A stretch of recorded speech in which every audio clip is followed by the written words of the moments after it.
ሰላም ጤና ይስጥልን ክቡራትና ክቡራን ተመልካቾቻችን ከናሁ ቴሌቪዥን ዞትር በዚህ ሰዓት ወደ እናንተ የሚደርሰው የሀገር ውስጥና የባህር ማዶ ስፖርታዊ መረጃዎቻችንን ከአሁን ሰዓት ጀምሮ ወደ እናንተ እናደርሳለን። ለዛሬ ለተረቡ ህዳር 3 2018 ዓ.ም የተለያዩ የሀገር ቤትና የባህር ማዶ ስፖርታዊ መረጃዎችን አሰናድተንላችኋል።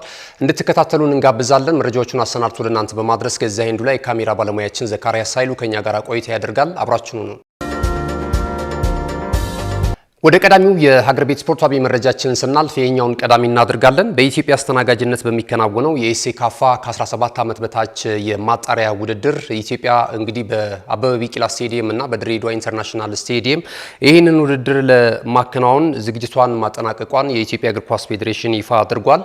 ኢትዮጵያን ጨምሮ 10 ሀገራቶች በዚህ ውድድር መድረክ ላይ ይሳተፋሉ። ተሳታፊ ሀገራት ብሔራዊ ቡድኖችም እንደዚሁ ወደ አዲስ አበባ እየገቡ እንዳለ እየተገለጸ ነው የሚገኘው። የኤምአርአይ ምርመራም እየተደረገላቸው እንደሆነ ለተወዳዳሪዎች ተነግሯል ማለት ነው። እንግዲህ የኢትዮጵያ ከ17 ዓመት በታች ብሔራዊ ቡድን ያለፉትን ጊዜያቶች ዝግጅት ሲያደርግ ነበረ በሜዳ ላይ ማለት ነው። በውጭ ሀገር ዜጋ እንደሚሰለጥን ይታወቃል። ይሄ የኢትዮጵያ ብሔራዊ ቡድን ምድብ 2 ላይ ነው። እዚህ አበበ ቢቂላ ስቴዲየም ላይ በሚደረገው የምድብ 2 ነው የኢትዮጵያ ብሔራዊ ቡድን የምድብ 1 ላይ የሚገኘው የኢትዮጵያ ብሔራዊ ቡድን ከሌሎች 4 ሀገራቶች ጋራ ነው የተደለደለው ማለት ነው።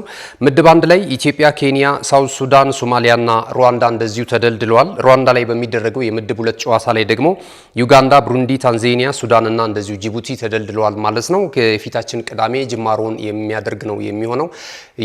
ከ17 ዓመት በታች እንግዲህ ተተኪ ስፖርተኞችን ለማግኘት በተለይ በ29 የአፍሪካ ዋንጫ የውድድር መድረክ ኢትዮጵያ ይህንን የውድድር መድረክ ለማስተናገድ የተለያዩ ዝግጅቶችን እያደረጉ ነው የሚገኙት። ከሰሞኑም የኢትዮጵያ ባህልና ስፖርት ሚኒስቴር እንደዚሁ የሩብ ዓመቱን አፈጻጸም ሪፖርት ባቀረበበት ጊዜ ለሚቀጥሉት 2 ዓመታት 6 ደረጃቸውን የጠበቁ ስቴዲየሞችን ለመገንባት በዝግጅት ላይ እንደሚገኝ ተገልጿል። ብሔራዊ ቡድኑ ነው ዋናው። ብሔራዊ ቡድኑን ደግሞ ለመገንባትና ታዳጊ ስፖርተኞችን ለማፍራት ይሄ ከ17 ዓመት በታች የኢትዮጵያ ብሔራዊ ቡድን የታዳጊዎቹ ቲም ማለት ነው በጥሩ ሁኔታ ይሄዳል ተብሎ ነው እየተነገረ የሚገኘው ማለት ነው። እንግዲህ ቀደም ሲል እንደገለጽኩላችሁ ውድድሩ የፊታችን ቅዳሜ በአበበ ቢቂላ ስቴዲየም እና በድሬዳዋ ኢንተርናሽናል ስቴዲየም ጅማሮን ያደርጋል ተብሏል። ወደ ሌላኛው የሀገር ቤት ስፖርታዊ መረጃችን ስናልፍ የምድረገነት ሽረው አሰልጣኝ ዳንኤል ፀሐዬ የአራት ጨዋታ እግድ እንደተጣለባቸው ወይም ደግሞ የአራት ጨዋታ ቅጣት ተጥሎባቸዋል ተብሏል። በኢትዮጵያ ፕሪሚየር ሊግ የ5ኛ ሳምንት መርሃ ግብር ላይ ከተከናወኑ ጨዋታዎች መካከል አንደኛው የነበረው የምድረገነት ሽረ እና የሲዳማ ቡና እግር ኳስ ክለብ ጨዋታ ነበረ። በዚህ እንቅስቃሴ ላይ እንግዲህ መዝገብ ላይ ያልሰፈረ የቡድን አባል የነበረ እንደዚሁ አመራር በሚገባው ቦታ ባለመቀመጡ የአራት ጨዋታ እንዲቀጡ ተደርጓል ማለት ነውና የተላልፎባቸዋል። በዚህ ዓመት በዚህ የ5ኛ ሳምንት መርሃ ግብር ላይ ኃይል የተቀላቀለበት እንቅስቃሴ ተመልክተናል። በሜዳ ላይ ከተመለከትናቸው የቢጫ ካርዶችና ቀይ ካርዶች በርከት ብለው ተመልክተናልና ወደ 53 ቢጫ ካርዶች ተመዝዟል በዚህ እንቅስቃሴ ላይ። እንደዚሁም 3 ቀይ ካርድ የተመዘዘበትንም አጋጣሚ ተመልክተናል ማለት ነውና 3 ጨዋታ ተቀጥቷል። በዛ ላይ እንግዲህ አራተኛ ጨዋታም እንደዚሁ እግድ እንደተላለፈባቸው የኢትዮጵያ ፕሪሚየር ሊግ አክሲዮን ማህበር የውድድርና ስነ ስርዓት ኮሚቴ ይፋ አድርጓል ማለት ነው። በዚህ ዓመት ሽረገነት በጣም ጥሩ እንቅስቃሴ እያደረገ ይገኛል። 5 ነጥቦችን ይዟል። 13ኛ ደረጃ ላይ ነው የሚገኘው ማለት ነው። አሁን ደግሞ የኢትዮጵያ ፕሪሚየር ሊግ ለሚቀጥሉት 10 ቀናት አይኖርም። በሀገራት ጨዋታዎች መካከል የኢትዮጵያ ዋንጫ ጨዋታዎች ናቸው እየተከናወኑ የሚገኙት ማለት ነው። የሀገር ቤት ስፖርታዊ መረጃዎቻችን ይህንን ይመስላሉ። በቀጥታ ወደ ባህር ማዶ ስፖርታዊ መረጃዎቻችን ከማለፋችን በፊት መልእክቶችን ተከታትለን እንመለስ። ካሽጎ በየትኛውም ዓለም ሆነው በማንኛውም ሰዓት ለወገኑ የሚደርሱበት ፈጣን የገንዘብ መላኪያ ተከፈተሎ። ማስተርና ቪዛ ካርዶን በመጠቀም ከ5 እስከ 20 ዶላር የሚልኩበት አዲስ የገንዘብ መላኪያ መንገድ። ካሽጎን ለየት የሚያደርገው የትኛውም የገንዘብ ዝውውር በፍጥነት አገልግሎት ከመስጠቱም ባሻገር ለማንኛውም አገልግሎት ምንም አይነት ክፍያ አለመጠየቁ ነው። በሀገራችን ታሪክ ገንዘብን ከውጪ ወደ ሀገር ቤት በማስተላለፍ በመተግበሪያ መልክ አገልግሎት መስጠት የጀመረው የመጀመሪያው ሀገር በቀል የገንዘብ መላኪያ ዘዴ ካሽጎ ከ4500 በላይ ባሉ የባንክ ቅርንጫፎች አገልግሎት እየሰጠ ይገኛል። ገንዘቦን በሰኮንዶች ልዩነት ውስጥ ይፈልጉ በአካውንቶ ወይንም በእጆ ቆጥረው የሚወስዱበት ልዩ ዘዴ። በቅርቡ ሁሉንም ኢትዮጵያዊ ባለቤት ለማድረግ ጉዞ የጀመረው ካሽጎ ዛሬውኑ መተግበሪያውን በስልኮ ላይ በመጫን የአገልግሎቱ ተጠቃሚ ሆኑ። ፍጥነት መለያችን፣ ኢትዮጵያን መክፈቻችን፣ ካሽጎ ነው መላኪያችን። ካሽጎ የአዲሱ ትውልድ ብራንድ። እነሆ የምስራች የ10 አየር መንገድ የበረራ ትኬት ለውድ ደንበኞቹ በተቀላጠፈና አስተማማኝ በሆነ መንገድ እያቀረበ ያለው። በዚህም በደንበኞቹ የተመሰገነው ጉዞጎ አሁን ደግሞ ተደራሽነቱን በማስፋት ተጨማሪ ባንኮችን በማካተት ለውድ ደንበኞቹ የበለጠ አስተማማኝ ለመሆን ችሏል። የጉዞጎን አፕሊኬሽን ከአፕ ስቶር ወይም ከፕሌይ ስቶር በማውረድ የመነሻና የመድረሻ ከተማዎትን መርጠው ዋጋ አወዳድረው የሀገር ውስጥም ሆነ ዓለም አቀፍ በረራ ማድረግ ካሰቡ የበረራ ትኬቶን ክፍያ በአቅራቢያው በሚገኙ ባንኮች አንድም በአካል በመሄድ ወይም በኦንላይን የክፍያ አማራጮች ክፍያዎትን በመፈጸም የበረራ ትኬቶን በእጅ ያስገቡ። ከዚህም በተጨማሪ እንደ ሁል ጊዜው ወደ ጉዞጎ የጥሪ ማዕከላችን 7473 በመደወል ከሙሉ የበረራ መረጃ ጋር የ24 ሰዓት የትኬት አገልግሎት ማግኘት እንደሚችሉ ስናበስሮ በታላቅ ደስታ ነው። ለበረራዎ ጉዞጎ።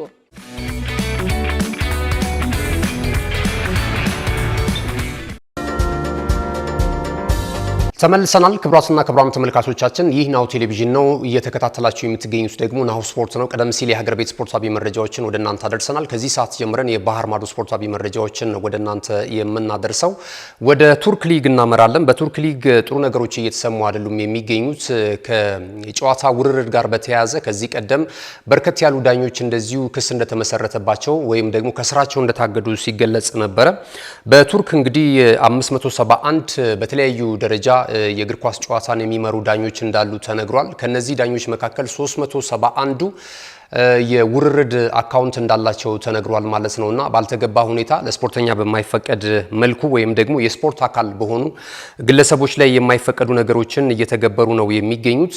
17 ዳኞች እንግዲህ በመደበኛው ፍርድ ቤት ጉዳያቸው እየታየ እንዳለ ተገልጿል። ሌሎች ደግሞ ተባባሪዎች ወደ 21 የሚደርሱ ዳኝነት ውስጥ የሚሰሩ ሰዎችም እንደዚሁ በቁጥጥር ስር ውለው ጉዳያቸው በፍርድ ቤት እየታየ እንደሆነ እየተገለጸ ነው የሚገኘው ማለት ነው።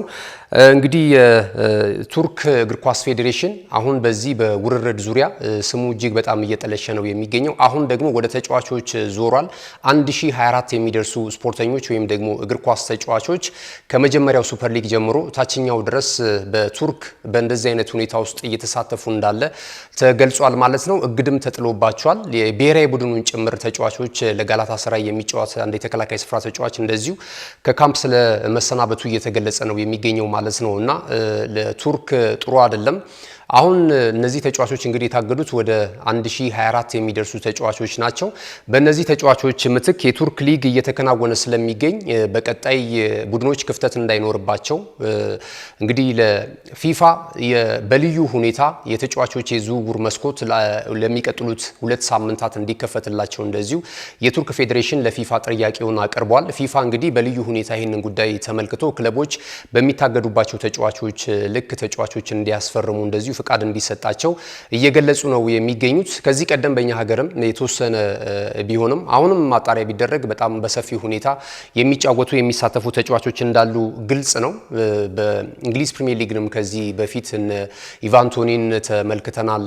ሌሎችም ተጫዋቾች እንደዚሁ እግር ተጥሎባቸው ኢቫን ቶኒ ለምሳሌ ወደ 8 ወራት ያህል እናስታውሳለን በብሬንትፎርድ ሲቲ በሚጫወትበት ሰዓት ላይ እግር ተጥሎበት ከዛ በኋላ ተመልሶ ነው እንደገና ዳግም ወደ እግር ኳስ ተመልሶ ወደ ሳውዲ ፕሮ ሊግ ያመራው ማለት ነውና እንደዚህ አይነት ነገሮች ስጋት እየተጋረጠ ነው። በቱርክ ግን በዳኝነት ላይ የሚሰሩ ዳኞች ደግሞ በእንደዚህ አይነት ሁኔታ ውስጥ መሳተፋቸው ውጤት ለመለወጥም ውጤት ለመቀየርም አመቺ ስለሆነ ለእግር ኳሱ ትልቅ ፈተና ነው እየተባለ ነው የሚገኘው ማለት ነው። ይህንን ተመልክተናል። ሌሎች አጫጭር ስፖርታዊ መረጃዎችን እንመልከት። የፊታችን ቅዳሜ በአርሰናል ሜዳ ላይ በኤምሬትስ ስቴዲየም የሚደረግ አንድ ትልቅ ጨዋታ አለ። የወዳጅነት ጨዋታ ነው። በእርግጥ አፍሪካን ከላቲን ወይም ከደቡብ አሜሪካ ሀገሪቷ ጋር ከብራዚል ናሽናል ቲም ጋር የሚያገናኘው ጨዋታ ይጠበቃል። ቅዳሜ ምሽት 1 ሰዓት ላይ ይከናወናል። በኤምሬትስ ስቴዲየም የሚከናወነው ጨዋታ የብራዚል እና የሴኔጋል ብሔራዊ ቡድን ነው።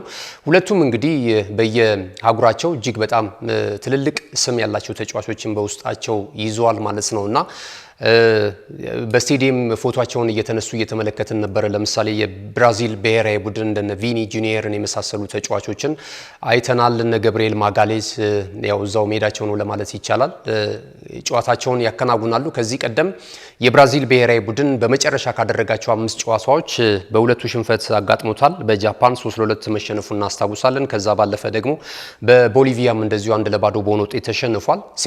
ሴኔጋል ግን የምዕራብ አፍሪካዊቷ ሀገር የሴኔጋል ብሔራዊ ቡድን ያለፉትን 5 ጨዋታዎች 5ቱንም ማሸነፍ ችሏልና በጣም በጠንካራ ቁመና ላይ የሚገኝ ብሔራዊ ቡድን ነው።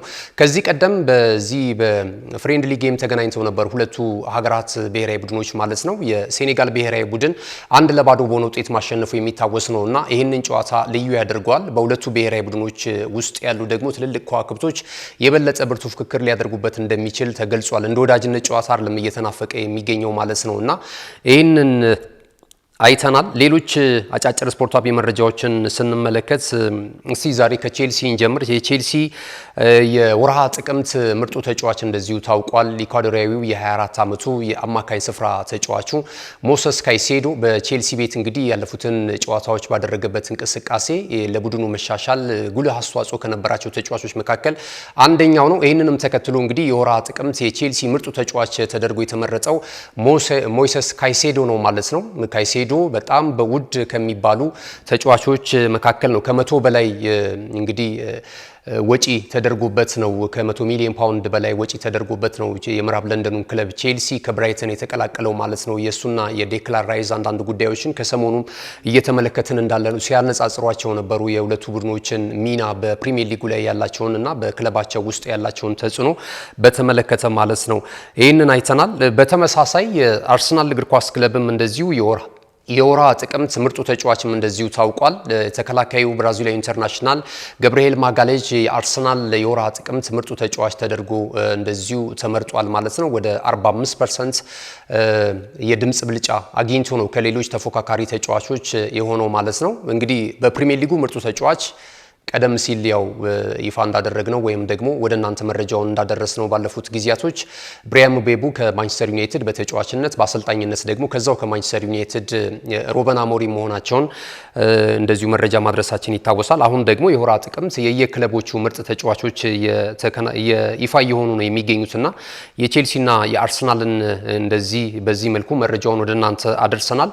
ገብርኤል ማጋሌጅ ያለፉትን 6 ጨዋታዎች ላይ ቡድኑ ግብ ሳይቆጠርበት አሁን ላለበት የፕሪሚየር ሊጉ መሪ እንደዚሁም ደግሞ በአውሮፓ ቻምፒየንስ ሊግም በጣም በጥሩ ሁኔታ እንዲጓዝ ካስቻሉ የቡድኑ ቁልፍ ተጫዋቾች መካከል ይህ ብራዚላዊ ኢንተርናሽናል አንደኛው ነውና የወርሃ ጥቅምት የአርሰናል እግር ኳስ ክለብ ምርጡ ተጫዋች በመባል ገብርኤል ማጋሌጅ መመረጡን ክለቡ ይፋ አድርጓል ማለት ነው። ከአርሰናል ጋር በተያያዘ እንደዚሁ ሌላ መረጃ የዝውውር መረጃን እንመልከት። አርሰናል የማርቲን ኦዲጋርድ አሁን ጉዳት ላይ ነው የሚገኘው። የቡድኑ ወሳኝ ከሚባሉ ቁልፍ ተጫዋቾች መካከል አንደኛው ማርቲን ኦዲጋርድ ነው። ኦዲጋርድ በዚህ ዓመትም ባለፈውም ዓመት ተከታታይ ጉዳቶች እንደዚሁ ሲፈትኑት እንደነበረ እናስታውሳለን።